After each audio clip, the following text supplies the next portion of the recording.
My 124 is finally done. I want to tell you guys a little bit about what I found, why I got into what I got into, what I ended up replacing, and I've got some parts here too that I was able to pull out. So I'm going to show you kind of what led me to thinking that my engine was sumping, which is a big concern of many people, and I believe mine was doing just that. So let me show you the reveal here and the first start.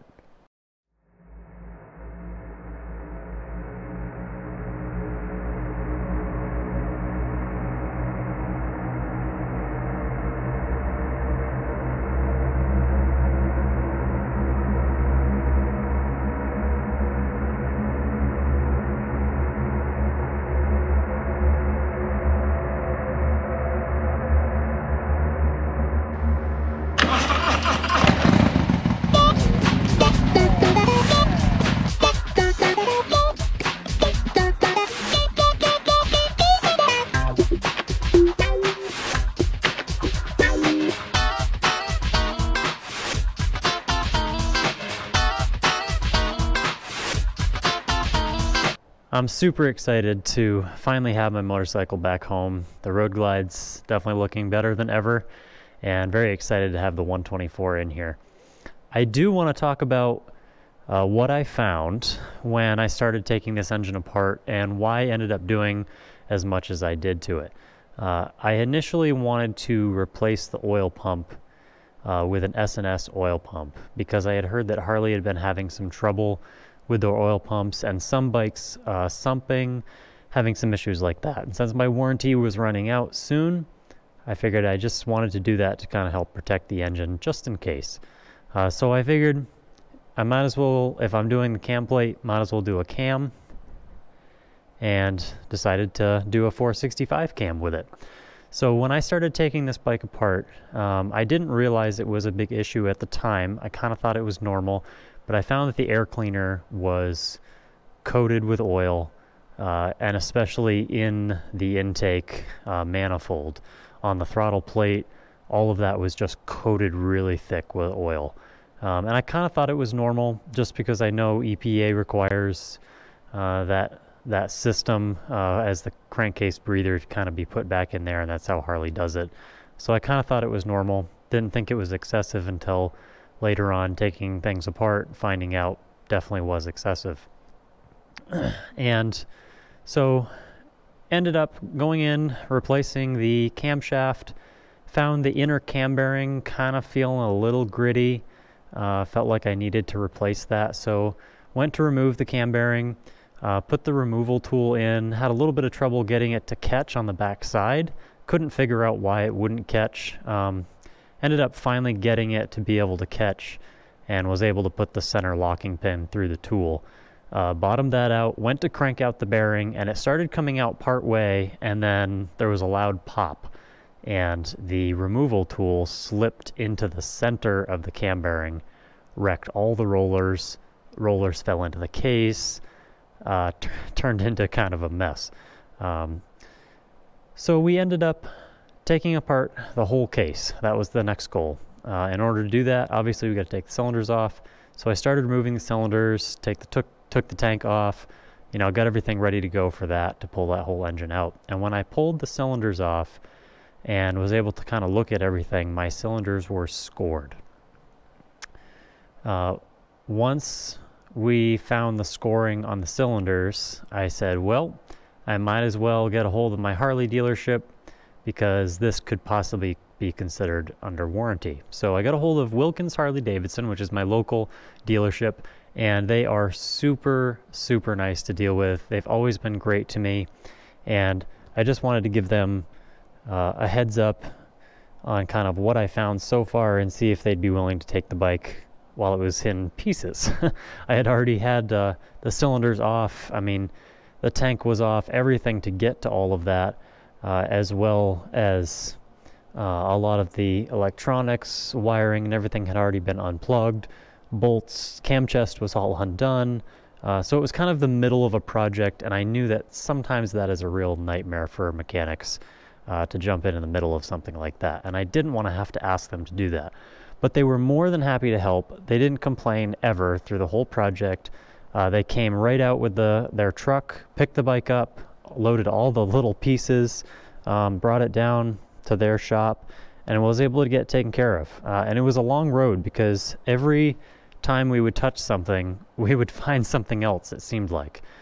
So once we got the pieces out of the case from the camshaft bearing, we put the case back together and just checked the run out on the pinion shaft side real quick, just to make sure that a new oil pump would be safe to go in there.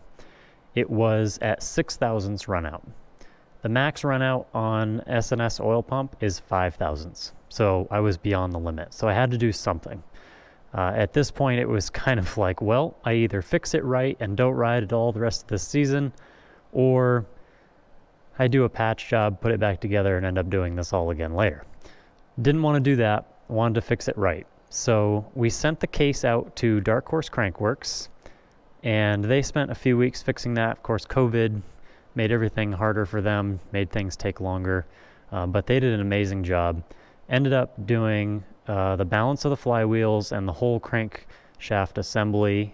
All new bearings, went to the Timken bearing conversion, and we also did Carrillo rods, and they did their new connecting pin and welded that. So the case, the bottom end, is pretty much bulletproof at this point, made to handle a lot more torque and horsepower than I'm putting in this thing. So very happy with that, very excited. And I want to show you some of the pieces that I pulled out from this for the build, because it's very interesting to look at. Part of what Dark Horse Crankworks did was they removed this counterbalancer. So because they balanced the flywheels, there's no need for this anymore. And they can definitely do a super good job at balancing there. So not needed for this part, but it's really neat to see this removed from the engine. But this entire piece can come out, and this thing is not light. This is a lot of rotating mass that's in the center of your engine that's taking away horsepower. I'd say this thing weighs, I don't know, a good maybe 4 pounds, maybe more.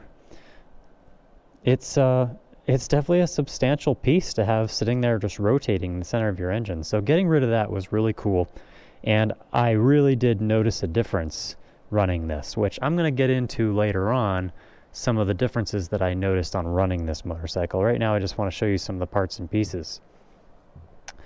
The reason I felt like there was sumping, like I mentioned earlier, mostly was because of the crankshaft run out, the build up of oil in the intake, and looking at this oil pump. So the oil pump is really what I want to show you. This motorcycle has 10,000 miles on it. So this is where from 10,000 miles with a 6 thousandths run out on the pinion shaft side of the crankshaft.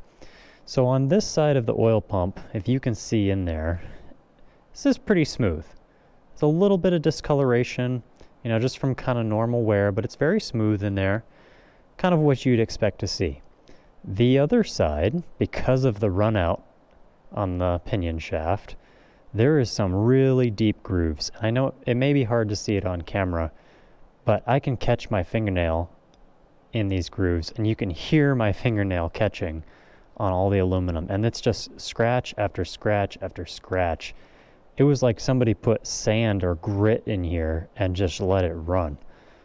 So there was definitely a lot of strain on this side of the oil pump housing.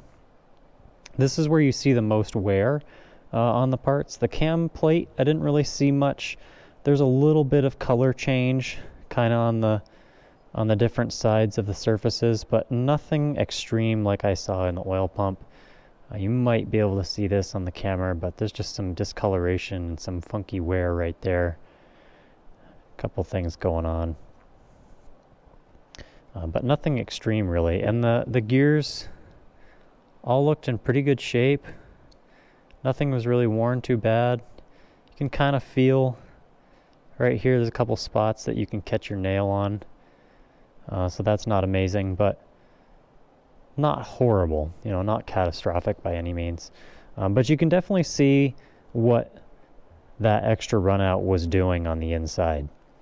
And also, interesting to note, the primary chain tensioner is ratcheted up there quite a ways, which is also a known issue with these. It's not all the way to the end, so I don't think the technician just let this go when he took it out. He probably put a zip tie on it, unbolted it, pulled it out like this. So chances are it was probably ratcheted up that far on its own, which is not something I really want anyway. This was interesting too. A lot of people have been talking about the compensators on Harleys for years. And I put in the Man of War Motorsprocket by Dark Horse Crankworks. A big reason why I went with that is because I had my case done by then. And the part allowed me to service the Motorsprocket later on without really taking all that much apart. It wasn't like one of these compensators from Harley that when they're stock, when they go bad, you got to pretty much change the whole thing. It's not really something you can just service a wear part on. But with the Man of War Motorsprocket, there is some little bushings that you can replace inside, and it only costs you like 25 bucks, you know, or 30 bucks, something like that, to get them done. So that's definitely much nicer. But here's a compensator. I drive pretty nicely, I feel like, with my motorcycle. I don't beat on it by any means. So this is not a high wear example, but this is about 10,000 miles. It actually looks pretty good. You can kind of see where it had been riding on this ramp, but there's really not that much wear on this. So you can see how with stock power, the bike was untouched before. It's really a good design that can handle it. But now that I've got more power, a lot more power and torque, I wanted to go something a little bit more rugged. I didn't want to trust something like this that was made for only stock power to be able to keep me going down the road for years to come. Having the Man of War Motorsprocket 2 in this build has really helped smooth out the primary. So shifting with this bike I found was extremely smooth, and I was just super pleased about having the Man of War Motorsprocket and having the Hayden chain tensioner in there as well. I have that on the primary side. So I'm going to show you a video a little bit of what it was like in that first shift from neutral into first. And the last piece that I want to show you guys on the table here is this cush drive that is stock from Harley. So this is in the back wheel hub, and this helps just cushion any pulses that you're getting into the back wheel. As you can see, this material is super floppy. You know, I can squish this very easily. The one that I put in is a lot stronger, a lot stiffer than this. It's made for something with more power. And I just wanted to put that in just because I didn't want problems later on down the road. And I was just changing front and rear tires, going to the Dunlop American Elites on this, so it was the perfect time to do it. So that's kind of what I wanted to show you on the table. I would like to show you one more thing that I find pretty interesting with this bike. A lot of people have been looking at the fueling vented dipstick, and I did that for the main reason that because there was some suspect of sumping on this bike, I just wanted to make sure that it never happened again. I wanted to do everything that I could to keep it from doing that. So the run out is great now with Dark Horse doing the crank, and this vented dipstick also can help that. One of the interesting things to note, when you unhook this vent line and go to remove the dipstick, if you have the cool flow fan, it is very tight.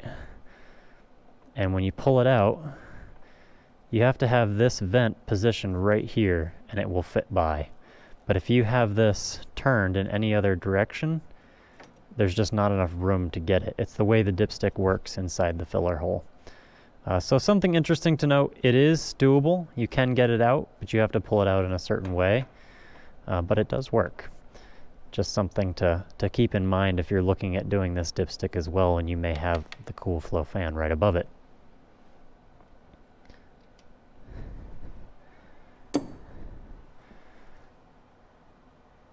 So in another video, I want to show you guys a little bit more of all of what I put into this bike, more of the parts that I replaced. But for now, I'm excited that I've got it back home. I want to show you what it sounds like. And because I'm showing you what it sounds like, I'm sure you want to know the exhaust. So I have a Jackpot 2 into 2, technically a 2 into 1 into 2 from Fuel Moto. And then I have the S&S Grand National slip-ons. So that's the sound. I ended up going with an S&S 475 cam, and I'll explain that more in another video when I talk about what I put in here for parts and why I chose what I chose.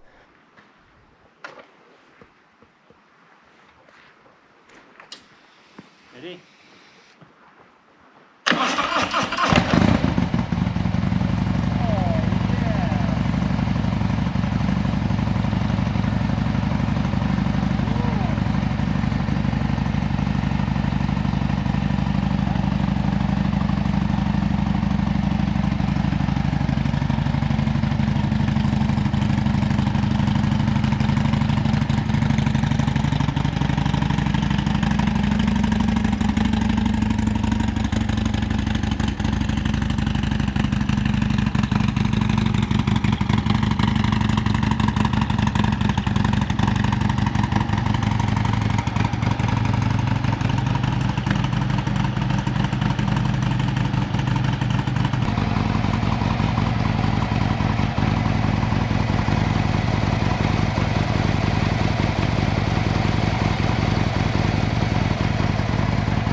Oh, that's awesome. I didn't even, yeah, that's awesome. Oh, it's so smooth. It's buttery. All right.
Hope you guys kind of like this brief overview of what I did. Let me know if you have any questions in the comments.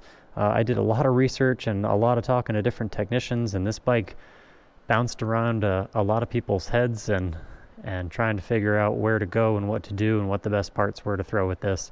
But it's basically an entirely new engine now.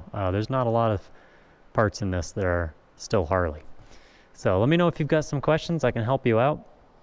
Please like and subscribe the video if you enjoyed, and I'll talk to you guys next time.